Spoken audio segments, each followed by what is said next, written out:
out the door, and your pockets can find this no more.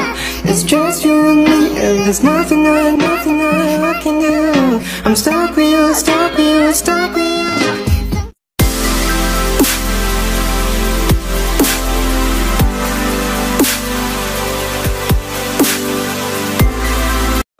Sistem peredaran darah atau yang disebut juga sistem sirkulasi adalah suatu sistem yang mengangkut atau mendistribusi berbagai sel dalam tubuh. Bagian dari sistem peredaran darah yaitu darah, jantung, dan pembuluh darah. Darah yang mengalir dalam tubuh kita ini dipompa oleh jantung dan disebarkan ke seluruh tubuh oleh pembuluh darah. Organ yang berperan dalam peredaran darah yaitu jantung.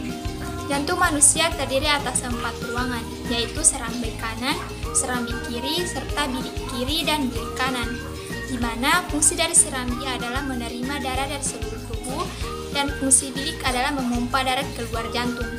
Jantung kita ini berfungsi memompa darah ke seluruh tubuh dan dibungkus oleh membran perikardium. Tidak hanya memiliki lapisan dinding, jantung juga memiliki 3 katup. Jadi dalam jantung kita ada katup yang dinamakan vulva. Yang pertama ada vulva discuspidalis. Itu terletak antara serambi kiri dan bilik kiri. Yang kedua vulva tricuspidalis. Itu terletak antara serambi kanan dan bilik kanan. Yang ketiga ada vulva semilunaris yang terletak di pangkal aorta atau arteri. Nah, setelah kita mengenal jantung, kita akan membahas pembuluh darah. Fungsi dari pembuluh darah adalah mengalirkan darah keluar dari jantung hingga kembali ke jantung dan dibagi menjadi 3 pembuluh darah utama. Ada pembuluh darah arteri, pembuluh darah vena, dan juga pembuluh darah kapiler. 1. Pembuluh darah arteri. Jadi pembuluh darah arteri pangkalnya terletak di bilik jantung dan fungsinya membawa darah dari jantung. Yang kedua, pembuluh darah vena. Merupakan pembuluh darah yang berujung di serambi jantung, fungsinya membawa darah kembali ke jantung. Yang ketiga, pembuluh darah kapiler adalah pembuluh darah yang berperan dalam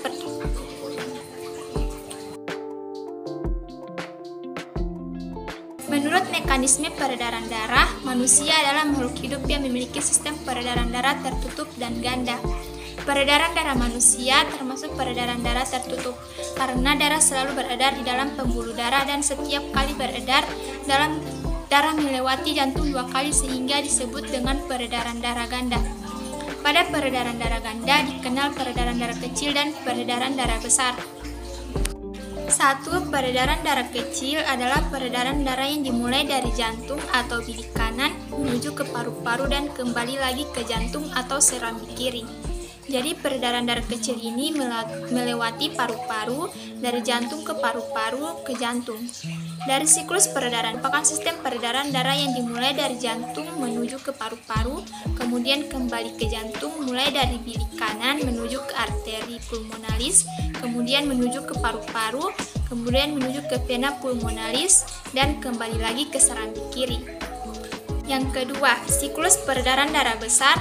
Peredaran darah besar adalah peredaran darah yaitu dari jantung ke seluruh tubuh dan kembali lagi ke jantung, yaitu mulai dari bilik kiri menuju ke aorta, kemudian menuju ke vena cava dan kembali lagi ke serambi kanan.